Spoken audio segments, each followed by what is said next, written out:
महाराष्ट्र से खबर है, उद्धव ठाकरे से जुड़ी खबर है कि उनके लिए बुरे दिन आने वाले हैं और बहुत बुरे दिन। क्यों कह रहा हूं? क्योंकि अब आय से अधिक संपत्ति में उद्धव ठाकरे फंस सकते हैं कि कहां से इतना पैसा बनाया है, कहां से आई ये दौलत, कहां से कमाई हो रही है, आय का जरिया क्या है, आखिर उद्धव ठाकरे कौन सी नौकरी करते हैं, आदित्य ठाकरे कौन सी नौकरी करते हैं, सोर्स ऑफ इनकम क्या है। अब इस जाल में फंस सकते हैं क्योंकि बॉम्बे हाई कोर्ट में, ये आप देख रहे हैं, बॉम्बे हाई कोर्ट में एक याचिका लगाई गई है कि इनकी संपत्ति की जांच की जाए, उद्धव की आय का जरिया क्या है। जरा रिपोर्ट देखिए पहले। मेरी कोर्ट से इतनी इल्तिजा है कि जो मैंने डॉक्यूमेंट सबमिट किए हैं उसके ऊपर इन्वेस्टिगेशन हो। उद्धव ठाकरे एंड फैमिली एक बार फिर मुश्किल में फंस सकती है। पहले कुर्सी, फिर पार्टी और चुनाव चिन्ह गंवाने के बाद अब बारी उद्धव की दौलत की है। अकूत पैसा और करोड़ों की संपत्ति उद्धव ने कैसे कमाई, इसकी जांच सीबीआई और ईडी से कराने की मांग उठ रही है।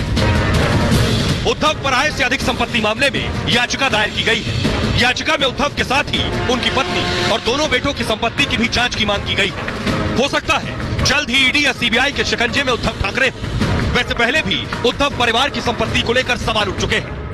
2 करोड़ 20 लाख में यह जमीन खरीदी गई, लेकिन ये 9/7/12 ऐसे क्या क्या व्यवहार हुए हैं और रायकर और ठाकरे कैसे संयुक्त आए। महाराष्ट्र की जनता इस व्यवहार के बारे में क्या है, अधिक स्पष्टता करना चाहिए। भाई अब आपको मिलवाने जा रहा हूं याचिकाकर्ता से, जो कह रही है उद्धव ने आखिर कहां से संपत्ति बनाई है। ये याचिकाकर्ता, इन्होंने हाईकोर्ट में बाकायदा याचिका लगाई है कि उद्धव की संपत्ति की जांच की जाए। याचिका कह रही है सीबीआई और ईडी से उद्धव ठाकरे की संपत्ति की जांच की जानी चाहिए। देखिए जरा, ये आप देख रहे हैं सीबीआई और ईडी नजर आ रही है। याचिका में कहा गया है सीबीआई और ईडी से जांच कराई जाए। कैमरे का बबल ठीक नहीं है। उद्धव के खिलाफ हाईकोर्ट में याचिका लगाई गई है और उद्धव ठाकरे की संपत्ति की जांच की मांग की गई है। सीबीआई ईडी से संपत्ति की जांच की मांग की गई है। बबल ठीक कीजिए इसका। याचिका में उद्धव की पत्नी रश्मि का नाम शामिल, दोनों बेटे आदित्य तेजस का नाम भी इसमें शामिल है। न खाऊंगा न खाने दूंगा से याचिका प्रेरित है पूरी तरह से। गौरी और अभय भिड़े ने दायर की है ये याचिका। ठाकरे की कंपनी प्रबोधन प्रकाशन को लेकर सवाल किए गए इस याचिका में। ट्रस्ट प्रबोधन प्रकाशन की हिस्सेदारी बदल दी गई है कहा जा रहा है। इसके बाद कंपनी ठाकरे के स्वामित्व में आ गई। इतना ही नहीं, लॉकडाउन में कंपनी ने 42 करोड़ का कारोबार किया, लेकिन लॉकडाउन में 11.5 करोड़ रुपए का लाभ मिला है कंपनी को। काले धन को सफेद करने का मामला बताया गया है। ये उद्धव ने आय से के स्रोत का खुलासा नहीं किया कि कमाई कहां से होती है। पत्नी बेटों की आय के स्रोत का भी खुलासा नहीं किया गया है अब तक। विशेष सेवा, पेशे और व्यवसाय का खुलासा नहीं हुआ है। मुंबई रायगढ़ में उद्धव परिवार के नाम पर संपत्ति है। किरीट सोमैया के पास इसकी पूरी जानकारी होनी चाहिए, यह भी याचिका में है। दोनों एजेंसियों के पास भी इसको लेकर लिंक होंगे। याचिकाकर्ता ने 11 जुलाई 2022 को इसकी शिकायत की थी। आइए अब आपको मैं सुनवाता हूं याचिकाकर्ता क्या कह रही है, उन्हें सुनिए जरा। मैंने जुलाई के महीने में पुलिस में कंप्लेंट करी थी, जिसपे 2 महीने तक एक्शन नहीं हुआ। तो अगला कदम था मुझे कोर्ट में आना था। सो पीआईएल फाइल हो गया किया और मेरी कोर्ट से इतनी इल्तिजा है कि जो मैंने डॉक्यूमेंट सबमिट किए हैं उसके ऊपर इन्वेस्टिगेशन हो। Rest the agencies and the government knows the best. भाई अब मैं आपको बताता हूं कि कैसे उद्धव ठाकरे ने करोड़ों की संपत्ति उनके पास है। कितनी संपत्ति है ये आपको बताने जा रहा हूं, जिसकी जांच की मांग की जा रही है। कहा जा रहा है सीबीआई और ईडी से उद्धव की संपत्ति की जांच कराई जाए। देखिए जरा उद्धव की दौलत अब मैं आपको बताने जा रहा हूं। उद्धव ठाकरे के पास थोड़ा बहुत नहीं, 143 करोड़ 26 लाख की प्रॉपर्टी है और 52 करोड़ से ज्यादा की अचल संपत्ति है। साथ ही साथ 24 करोड़ से ज्यादा की चल संपत्ति है उद्धव ठाकरे के पास। 2 बंगलों के मालिक हैं उद्धव ठाकरे। पत्नी रश्मि मुखपत्र सामना की संपादक है। रश्मि के पास 65 करोड़ की संपत्ति है। साथ ही साथ 28 करोड़ 92 लाख की अचल संपत्ति है उद्धव परिवार के पास। 36 करोड़ 16 लाख की चल संपत्ति है। उद्धव पर 15 करोड़ 50 लाख की देनदारी भी है।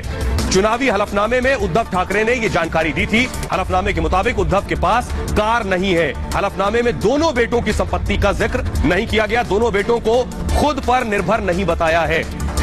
और यह बात पहले किरीट सोमैया भी कह चुके हैं कि उद्धव की संपत्ति की जांच होनी चाहिए। उनकी प्रॉपर्टी जो उन्होंने खरीदी थी उस पर भी सवाल उठाए, तो सुनिए जरा। मैं जो 7/12 दे रहा हूं उसमें स्पष्ट लिखा है, अन्वय मधुकर नाइक, अक्षता अन्वय नाइक, आज्ञा अन्वय नाइक। उन्होंने रश्मि उद्धव ठाकरे और मनीषा रविंद्र वायकर उनको जमीन दी है।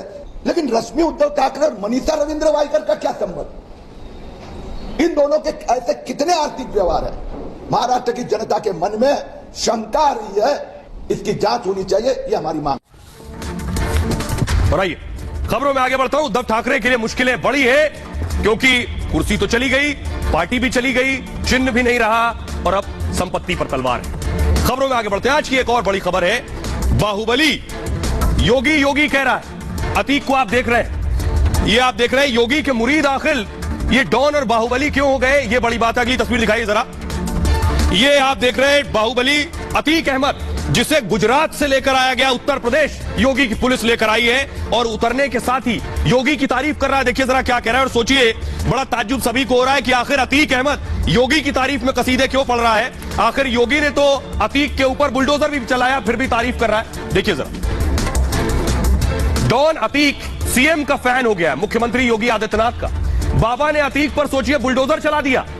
अतीक कह रहा है, उसके बाद भी योगी की तारीफ। योगी ने अतीक की संपत्ति कुर्क करवा दी, उसके बाद भी अतीक योगी को बता रहा है बहुत बहादुर है। योगी ने अतीक का साम्राज्य खत्म कर दिया, फिर भी अतीक कह रहा है बाहुबली योगी के आगे दंडवत है और योगी को सबसे ईमानदार मुख्यमंत्री बता रहा है। योगी ने अतीक के बाहुबल को तबाह कर दिया और अतीक योगी को मेहनती मुख्यमंत्री बता रहा है। शायद ये पहली बार हो रहा होगा। देखिए और सुनिए जरा, अतीक को पहली बार हो रहा है कि एक बाहुबली योगी की तारीफ में कसीदे पढ़ रहा है, यही योगी का डर है। ये रिपोर्ट देखिए जरा। देखिए, योगी आदित्यनाथ एक बहुत बहादुर मुख्यमंत्री है, ईमानदार है। देखिए, योगी आदित्यनाथ एक बहुत बहादुर मुख्यमंत्री है, ईमानदार है। उत्तर प्रदेश का डॉन बोल रहा है योगी जी बहुत बहादुर है, योगी जी बहुत ईमानदार है। देखिए, योगी आदित्यनाथ एक बहुत बहादुर मुख्यमंत्री है, ईमानदार है। कभी यूपी में जिसकी तूती बोलती थी, अपराध का दूसरा नाम बाहुबली अतीक अहमद योगी को सबसे मेहनती मुख्यमंत्री बता रहा है। देखिए, योगी आदित्यनाथ एक बहुत बहादुर मुख्यमंत्री है, ईमानदार है। योगी ने अतीक पर बुलडोजर चलवाया, करोड़ों की संपत्ति कुर्क करवा दी, फिर भी अतीक के मन को योगी जी भा रहे हैं। यही है योगी का खौफ, यही है बाबा के बुलडोजर का डर कि अपराधी डॉन माफिया योगी योगी करने लगे। और आइए अब आपको बताते हैं कि योगी की पुलिस अतीक को क्यों गुजरात के साबरमती जेल से उत्तर प्रदेश लेकर आई। दरअसल अतीक पर बहुत से मामले चल रहे हैं, कोर्ट में लाकर खड़ा किया गया अतीक को। अतीक अब तक साबरमती जेल में बंद था और गुजरात से उत्तर प्रदेश लाई योगी की पुलिस। 2 साल बाद अतीक की उत्तर प्रदेश में वापसी हुई, 2 साल से गुजरात की जेल में था। लखनऊ के कोर्ट में अतीक की पेशी हुई, उसके बाद यह पेशी राजूपाल हत्याकांड को लेकर हुई। आपको बताऊं राजूपाल कौन थे और उनकी हत्या अतीक और अतीक के गुर्गों ने कैसे करवाई, ये आरोप है। 25 जनवरी 2005 को राजूपाल की हत्या की गई। छोटे मोटे आदमी नहीं थे, राजूपाल बहुजन समाज पार्टी बीएसपी के विधायक थे।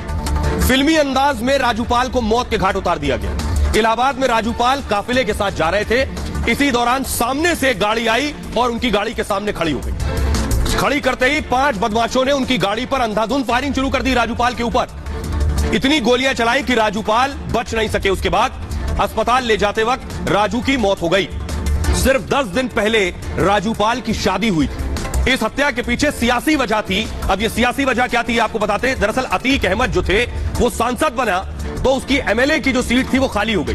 उसने अपने भाई को एमएलए के चुनाव के लिए खड़ा किया। इस सीट पर उपचुनाव जब हुआ विधायक की सीट पर, तो वहां से अतीक का भाई अशरफ चुनाव हार गया और राजूपाल चुनाव जीत गए। सीट से हारने वाला अतीक का भाई अशरफ था और यह वजह रही कि इस मामले में का आरोप अतीक और अतीक के भाई पर लगा। फिलहाल ये मामला अभी कोर्ट में चल रहा है। राजूपाल हत्याकांड में आरोप तय हो चुके हैं। अतीक के साथ ही भाई अशरफ भी पेश हुआ था कोर्ट में। 3 नवंबर को दोबारा अतीक की पेशी इस मामले में होगी। भाई आपको सुनाते, सिर्फ अतीक अहमद तारीफ नहीं कर रहे हैं, अतीक के भाई भी योगी की तारीफ कर रहे हैं और वो कह रहे हैं कि उनके जो भाई अतीक कह रहे हैं योगी की तारीफ में वो सही कह रहे हैं। सुनिए। अच्छा भाई, आप बोलेंगे अतीक भाई कह रहे हैं कि बहुत ही ईमानदार और बहादुर मुख्यमंत्री हैं योगी आदित्यनाथ। हाँ ठीक कह रहे हैं, ठीक कह रहे हैं, सही कह रहे हैं। आप कुछ कहेंगे? यही कह रहे हैं, हम भी क्या कह रहे हैं? क्या कह रहे हैं? क्या कहना चाहेंगे? जी सही कह रहे हैं, सही कह रहे हैं संसद जी। योगी आदित्यनाथ जी बहादुर मुख्यमंत्री हैं। हाँ बिल्कुल है। भाई कह रहे हैं योगी जी बहादुर है, ईमानदार है। बिल्कुल है, बिल्कुल है। सोचिए जरा, योगी की तारीफ कर रहे हैं अतीक भी, अतीक के भाई भी। योगी ने देखिए कैसे योगी ने कैसे अतीक की संपत्ति कुर्क करवा दी। करोड़ों की संपत्ति, अतीक अहमद की संपत्ति कुर्क करके वहां जिला प्रशासन ने अपना बोर्ड लगा दिया कि ये संपत्ति अतीक की कुर्क कर दी गई। अगली तस्वीर दिखाई जरा। अतीक की संपत्ति पर योगी का बुलडोजर चल गया। योगी ने बुलडोजर चलाकर अतीक की अवैध संपत्तियां गिरा दी। उसके बाद भी अतीक योगी के फैन है, योगी के मुरीद है। वो कह रहे हैं योगी तो बहादुर है, अतीक कह रहे हैं योगी मेहनती है, योगी से ज्यादा ईमानदार कोई और सीएम नहीं है। ये ऐसे ही नहीं हो गया। ये कैसे मुमकिन हुआ? क्योंकि योगी का जो डर और खौफ है वो अपराधियों में इस कदर है कि इसलिए वो योगी योगी कर रहे हैं। देखिए जरा, योगी ने अतीक पर एक्शन क्या लिया। कैमरा डाउन कीजिए जिप। तो योगी लगातार चाबुक चला रहे हैं। अतीक पर करीब 97 मुकदमे दर्ज हो चुके हैं अब तक। 2 अरब की संपत्ति जब्त हुई है और गैंगस्टर एक्ट के तहत लगातार कार्रवाई हो रही है। अवैध धंधों पर 10 अरब की चोट पहुंचाई है। 16 ठेकों और फार्मों पर शिकंजा कसा है। अतीक की अवैध इमारतें जमींदोज कर दी योगी ने। सरकारी जमीनों से भी कब्जा छुड़वा दिया गया। अतीक की कब्जाई जमीन पर गरीबों के घर बने। कब्जा छुड़वाया योगी ने। 75 फ्लैट बनवा दिए उसके ऊपर। प्रधानमंत्री आवास योजना के तहत घर बांट दिए योगी आदित्यनाथ ने। 30 से ज्यादा संपत्ति की जांच की जा रही है अभी और अतीक के गुर्गे लगातार जेल भेजे जा रहे हैं। गैंग के 60 सदस्यों के लाइसेंस रद्द कर दिए गए हैं। अतीक के दोनों बेटे योगी की जेल में बंद है। आइए अब आपको सुनवाते हैं। उत्तर प्रदेश के लोग बिल्कुल मंत्रमुग्ध हैं जब वो डॉन और बाहुबली में डर देख रहे हैं और कह रहे हैं कि ये डॉन और बाहुबली भी योगी योगी कर रहे हैं। तो यूपी के लोग क्या कह रहे हैं, सुनिए सर। अतीक अहमद कोई बहुत अच्छी बात नहीं कर रहे हैं। हम इसको प्रशंसा नहीं माना कि योगी जी की प्रशंसा कर रहे हैं। ये अपराधियों के अंदर माननीय मुख्यमंत्री जी का भय है। उनको पता है कि यदि हमने ये भाषा यहाँ नहीं बोली तो हमारे साथ कुछ भी हो सकता है। तो आप इसको उनकी प्रशंसा मत मानिए। योगी जी का काम और उनका सुशासन है उसको मानिए। ये अतीक अहमद के वो शब्द हैं। तो अतीक अहमद ने भी बोल दिया कि आदित्य योगी जी जो है बहुत अच्छा काम कर रहे हैं। तो अब कुछ बोलने के लिए बचता नहीं है। अब विपक्ष के पास भी आज की तारीख में ऐसा कोई मुद्दा नहीं है कि कह सके कि योगी जी किसी का काम नहीं कर रहे। जब गुंडे भी कह लीजिए मुख्यमंत्री की तारीफ कर रहे हैं तो क्या बोला जा सकता है। माननीय योगी आदित्यनाथ जी के कार्य ही इतने प्रभावशाली है कि उनके चाहे अच्छी नीतियां हर कोई, चाहे भय से उनकी प्रशंसा करे चाहे जिससे करे। जितने भी दुष्ट टाइप के प्रवृत्ति के लोग हैं उनके दिल में इस बात का भय है कि कहीं ना कहीं अगर वह कुछ बुरा करते हैं तो उसकी उनको सजा मिलेगी। बड़े बड़े अपराधी हो, माफिया हो, जो उनको भी समझ में आने लगा है कि नहीं सरकार ठीक कर रही है, क्योंकि अपराध की दुनिया बहुत लंबे समय तक नहीं होती है। प्रदेश में जो विकास हो रहा है, जिस प्रकार से कानून व्यवस्था चल रही है, मुझको लगता है कि बड़े बड़े अपराधी हो चाहे माफिया हो, जितने भी लोग हैं वो सब योगी जी के साथ चलने के लिए मजबूर होंगे। अब जब माफियाओं पे जब हमारी योगी जी ने शिकंजा कसा और शिकंजा कसने के बाद जब हमारे पूरे देश के अंदर और प्रदेश के अंदर जब एक माहौल बना कि इस देश में अभी भी न्याय जिंदा है, माफिया लोग थे उन लोगों को भी इस बार लगने लगा है कि अब योगी राज के अलावा और कोई यहाँ पर चारा नहीं बचा है।